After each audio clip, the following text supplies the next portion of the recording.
विष्णु गुरुदेवो महेश्वरः गुरु साक्षात् परब्रह्म तस्मै श्री गुरवे नमः। आपदा अपहर्तारं दातारं सर्वसंपदां लोकाभिरामं श्रीरामं भूयो भूयो नमाम्यहम्। मनोजवं मारुततुल्यवेगं जितेन्द्रियं बुद्धिमतां वरिष्ठं वातात्मजं वानरयूथमुख्यं श्रीरामदूतं शिरसा नमामि। हरि ओं। భగవద్బాంధవులారా, గోదాదేవి భక్తులారా, అందరికీ హృదయపూర్వక వందనం. ఈరోజు మనము 8వ పాసురము 3వ గోపికను చెప్తున్నాం. 8వ పాసురంలో 3వ గోపిక. ఈ తిరుప్పావై అనే వ్రతానికి ముఖ్యంగా కావాల్సింది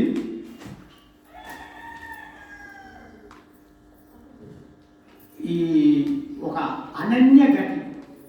అనన్య గతి అంటే అనన్య గతిత్వం. అనన్య గతిత్వం అంటే ఆ శ్రీకృష్ణ పరమాత్ముడు ఒక్కడే, మిగతా వాళ్ళు ఎవ్వరూ నాకు రుచి లేదు. ఇది ఈ యొక్క వ్రతంలో ముఖ్యం. శ్రీకృష్ణ పరమాత్మ తప్ప నాకు ఇంకెవ్వరు రుచి లేదు, నాకు ఎవ్వరు పాలంబరు కాదు. అంటే భోగించడానికి కూడా నాకు రుచి లేదు. అలాంటిది అంటే శ్రీకృష్ణుడు ఒక్కడే. ఇది వ్రతం యొక్క ముఖ్యం. కదాంచిని అన్నాడు. కథ అంటే నాకు ఈ పరమాత్మని పొందడానికి నేను సంపాదించిన సాధనము గొప్పగా ఏది లేదని చెప్పడం అన్నమాట. అదొకటి. అంటే నా దగ్గర ఏ సాధన లేదు పరమాత్మని పొందడానికి. అలాంటి వ్యక్తిత్వంలో ఉన్నటువంటిది గోపిక. అయితే మనకు ఈ అల్వార్లు అని ఎవరు 10 మంది అల్వారు.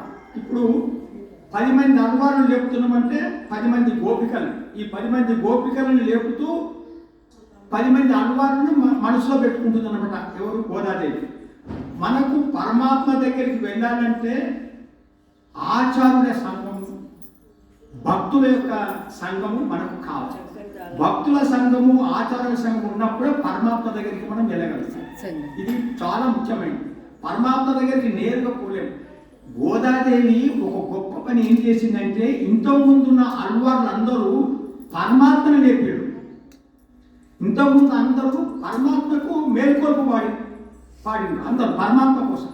కానీ గోదాదేవి ఒక్కతే భక్తులకు మేలుకొల్పు పాడింది. ఆ తర్వాత పరమాత్మ కూడా మేలుకొల్పు పాడింది. ఇది ఈమె యొక్క ముఖ్యం. భక్తులకు మేలుకొల్పు పాడింది.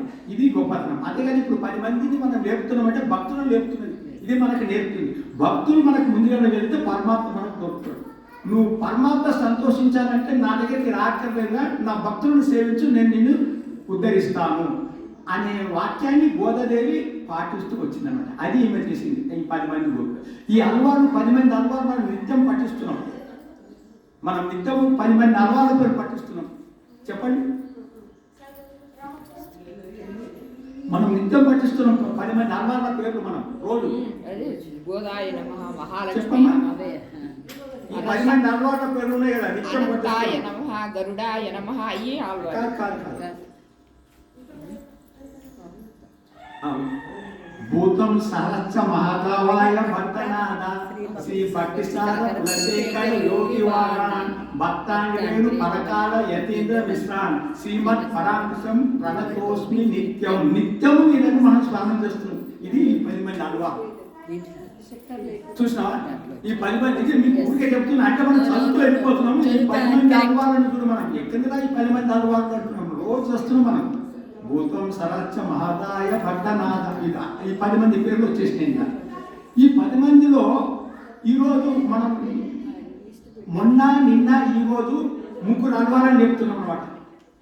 పోయగై అల్వార్, ఉదత్ అల్వార్, ఈరోజు లేపైన పెయ్య అల్వార్. పోయగై అల్వార్, ఉదత్ అల్వార్, పోయే అల్వార్. ఈ 3 అల్వార్లు మనం ఈరోజు చెప్తున్నాం. పోయగై అల్వార్ పాస్ట్ అది ఫ్యూచర్ టెన్స్ అట్లాగే ఇది కూడా పాస్ట్ ఫ్యూచర్ టెన్స్ అది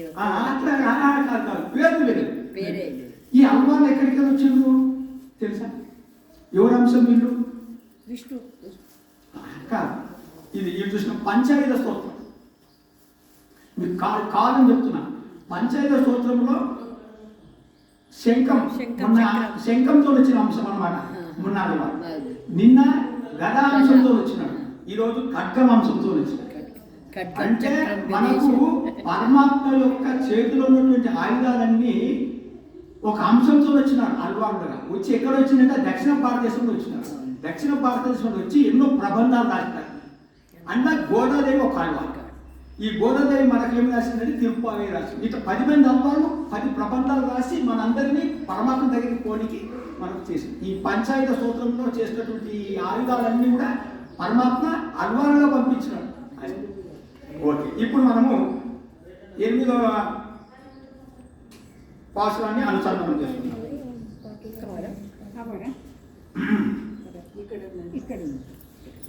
கீழ்வானம் வெள்ளின்று எருமை சிறுவீடு மேய்வான் பரந்தன் காணு மிக்குள்ள பிள்ளைகளும் போவான் போகின்றானை போகாமல் காத்து உன்னை பூவான் வந்து நின்றோம் கோதுகலமுடைய பாவாய் எரிந்திராய் பாடி பறை கொண்டு மாவாய் பிழிந்தனாய் மல்லரை மாட்டியா தேவாதி தேவனை சென்று நாம் சேவித்தால் ఆవా ఎండు ఆరా ఎండు అరివేరో రెంబావా. ఒకసారి అర్థం చెప్పుకుందాం తొందరగా. ఏంటి ఇందులో? కీల్ వానం వెళ్ళిండు. కీల్ అంటే తూర్పు దిక్కున, కీల్ తూర్పు దిక్కున. కీలు వానం, వానం అంటే ఆకాశం. కీలు వానం వెళ్ళిండు అంటే వెలుతురు వచ్చింది. అమ్మా ఇది అర్థం చెప్తున్నా. అంటే కీలు వానం వెళ్ళినట్టే తూర్పు దిక్కున తెల్లవారింది, వెలుగు వచ్చింది, ప్రకాశం వచ్చింది, లేవమ్మా అని చెప్పారు. అంటే ఇక్కడ గోదాదేవి ఈ పాసంలో మనం అనుసంధానం చేసుకోవడమే. అంటే లోపల గోపిక ఏమంటుంది, బయట గోపిక ఏమంటుంది అని మనమే ఊహించింది అనమాట తల్లి. ఆ లోపల గోపిక ఏమంటుందో అని ఈ బయటలో గోపికలు అనుకొని ఇంకొక గుర్తు చెప్తారనమాట. కీలువానం వెళ్ళిండు అంటే తెల్లవారింది, లేవమ్మ అంటే ఆమె లేస్తలేదు. అప్పుడు ఇంకోటి ఏంటంటే ఎరుమై సిరుగుడు అని చెప్తుంది. ఎరుమై సిరుగుడు ఎందుకు చెప్పాల్సి వచ్చిందంటే లోపల గోపిక అంటుంది, అమ్మా మీరు కృష్ణుని కలవాలని ఉదయమే లేచి ఆ తూర్పు దిక్కున చూస్తూ సూర్యుడు వస్తుందా అని మీరు అలా చూస్తూ ఉంటే మీ యొక్క తేజస్సే ఆ తూర్పు దిక్కున వెలుగు అయి ఆ వెలుగు మీరు చూసినారు, అది తెల్లవారింది కాదు అని అన్నది. అప్పుడు ఎరుమై సిరువీడు అన్నది. ఎరుమై సిరువీడు అంటే ఎరుమై అంటే ఎరుమై ఫస్ట్ అంటే ఎరుమై సిరువీడు.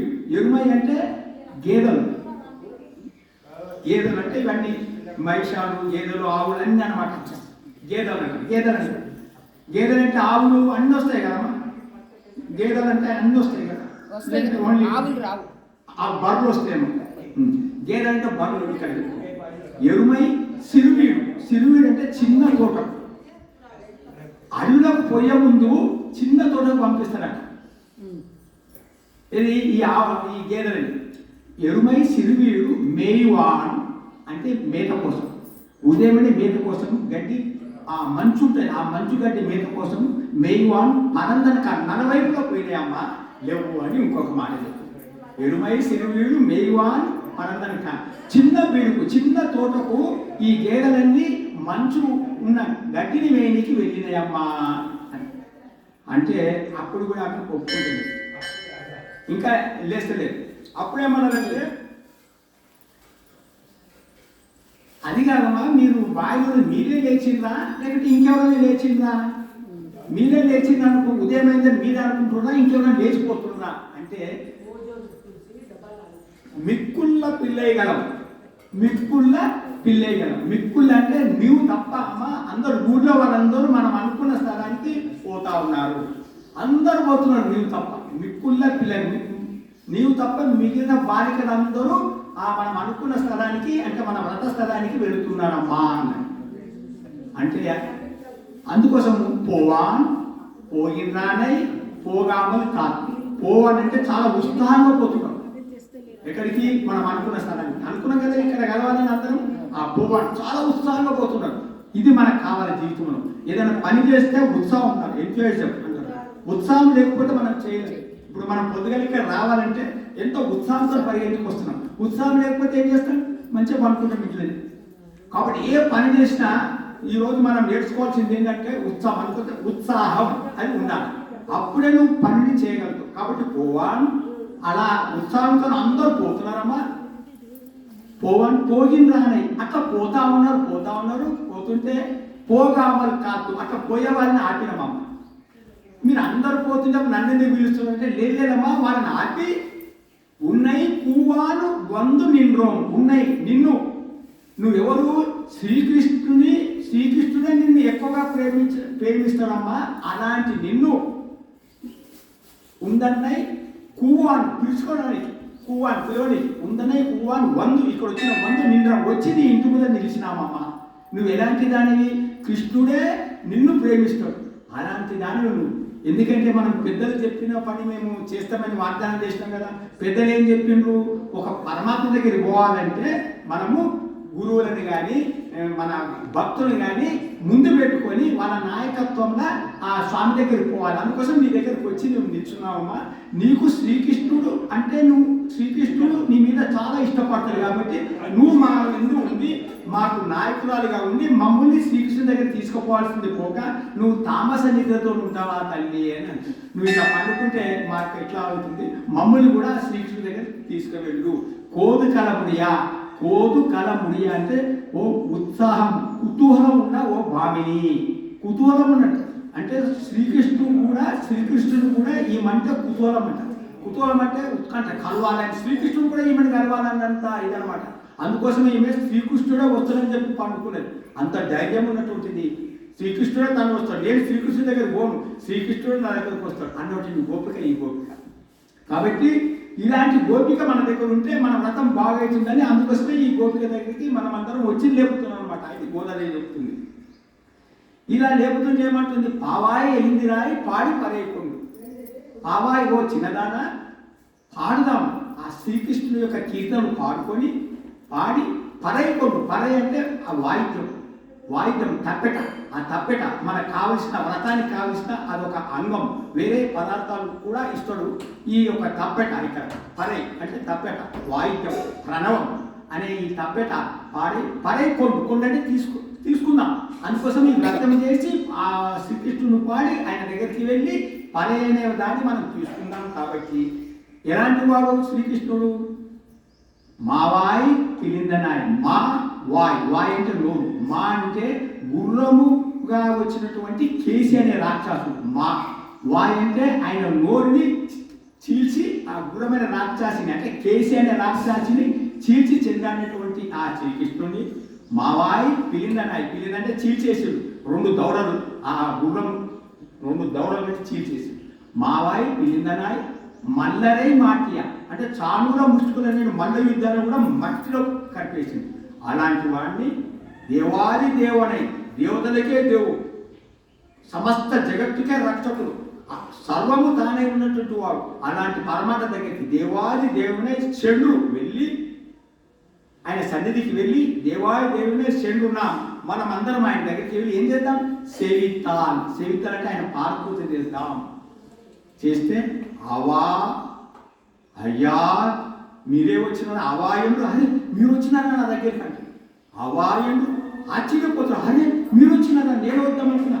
అవాయండు ఆరాయండు. ఆరంటే మన యొక్క తప్ప ఏమన్నా ఉన్నదా, మీకు ఏం కావాలా అని విచారిస్తాడు. ఏది కావాలో అది ఇస్తాడు. అవాయండు అరులేలో అంటే కృప చూపెట్టాడు. కృప మనం అంటే పరమాత్మ కృప చూపెట్టాడు. లేకుంటే ఆయన కృప లేని మనం ఏమి చేయలేము. మనం ఎంత సాధన చేసినా పరమాత్మ దర్శనం కాదు.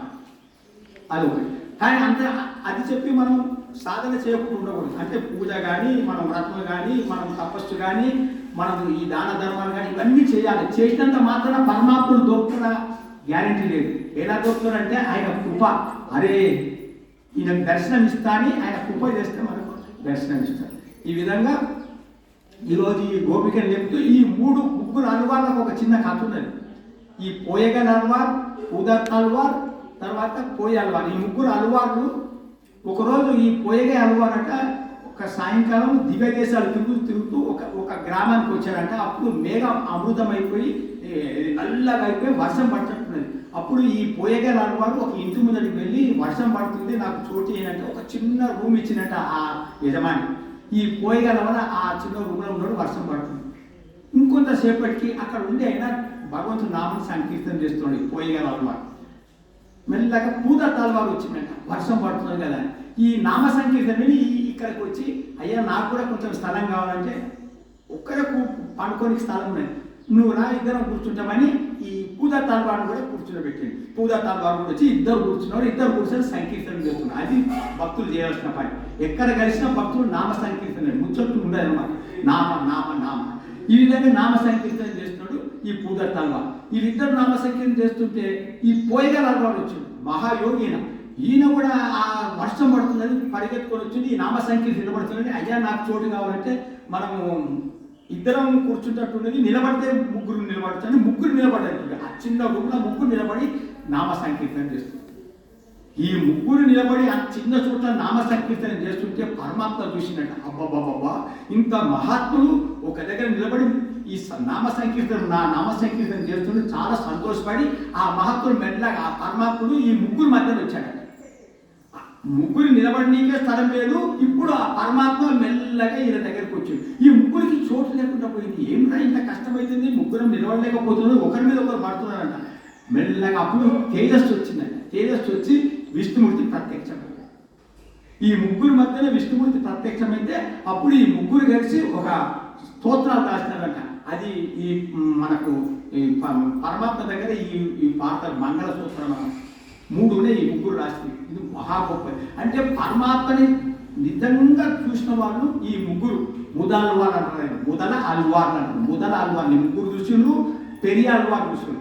మిగిలిన భక్తులందరూ మానసికంగా భగవంతుని ప్రత్యక్షం చేసుకున్నారు, కానీ నిజంగా చూసిన వాళ్ళంటే ఈ ముదల అల్వారు, ఈ పెరియ అల్వార్.